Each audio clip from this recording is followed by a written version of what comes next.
Welcome to Complinet Global Newscasts. News featured is taken from Complinet Complete, our news, analysis and tracking service, and your comprehensive view of the regulatory landscape.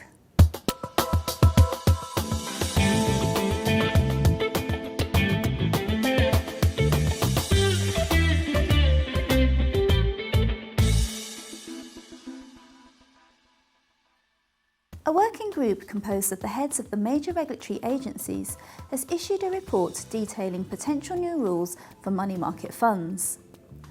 The rules, which would supplement regulations issued last year by the SEC, include measures to extend regulation to offshore and other unregulated money markets, to regulate money market funds as special purpose banks subject to FDIC regulations and protection, and to establish a privately funded emergency liquidity facility to aid failing funds.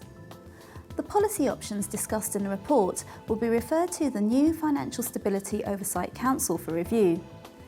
We spoke to Scott McCleskey, our managing editor in New York, about the report. The vulnerability of money market funds in a crisis was one of the big but largely overlooked lessons of 2008. So I think it's good that they want to bolster regulation in this regard. But the SEC already issued rules last year to address many of these issues, and given the central role of these funds in overnight funding, I think the regulators need to be very careful about tinkering with the system. But one thing that does make sense to me is the idea of a privately funded emergency liquidity facility, since this is a variation on the government support that saved the market in 2008.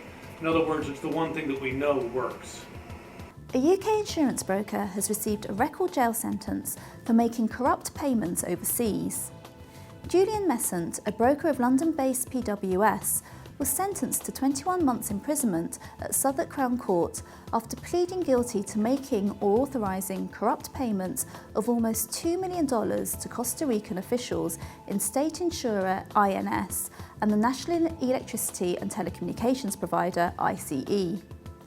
We are now joined by Complinet's Alex Davidson. Alex, what kind of message does this send out to the industry about making corrupt payments? This is a very powerful message to the industry against making corrupt payments overseas. We're talking here of a 21-month jail sentence, a record jail sentence for overseas payments made by UK people as opposed to domestic payments.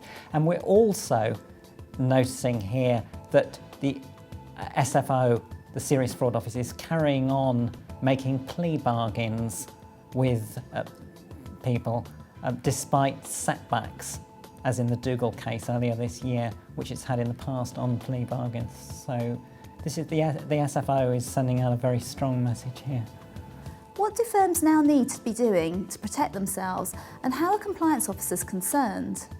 We're now right ahead of the Bribery Act, which is coming out in April, and basically corporate prosecutions are going to be easier then, and the onus will be on firms to have systems and controls properly in place. So firms should be doing everything they can to get checks and balances in place now. And most importantly of all, there should be a compliance culture from the top down. It is now, more than any time in the past, no longer possible to rely on the poor compliance people to do absolutely everything. The compliance people are not going to do everything, they're not going to carry the can. There's got to be a compliance culture now right throughout the organisation from the top management down, and that is part of the Department of Justice guidelines which are currently under consultation in relation to the Bribery Act coming up. Thank you, Alex.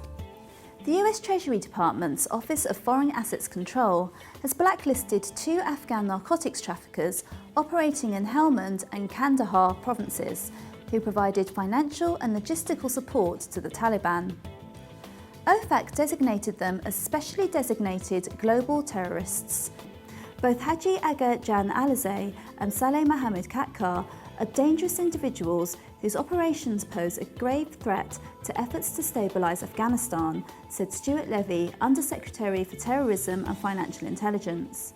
Today's action, building on the President's identification of Alizé as a drug kingpin in June, is aimed at further disrupting the financial networks of these individuals who are fueling the insurgency in Afghanistan. And finally, The Financial Action Task Force has reaffirmed its blacklisting of Iran and North Korea, as well as setting out a raft of countries that have committed to working with it to improve their AML and CFT frameworks. The FATF has renewed its calls for members to apply countermeasures against Iran, saying that there were substantial money laundering and terrorist financing risks emanating from the jurisdiction. Iran currently has the dubious distinction of being the only jurisdiction in the top category of the FATF's new 3-tier blacklist. The agency said that Iran had taken steps to engage with the FATF, but had failed to meaningfully address the ongoing and substantial deficiencies in its AML-CFT framework. It has called on Iran to criminalise terrorist financing and put in place a suspicious transaction reporting system. The FATF reaffirms its call on members and urges all jurisdictions to advise their financial institutions to give special attention to business relationships and transactions with Iran, including Iranian companies and financial institutions, the FATF said. To read about these or any other stories from Complinet in more depth, please log into complinet.com or contact us if you would like a free trial. Join us next week for another newscast from the Complinet Global News team.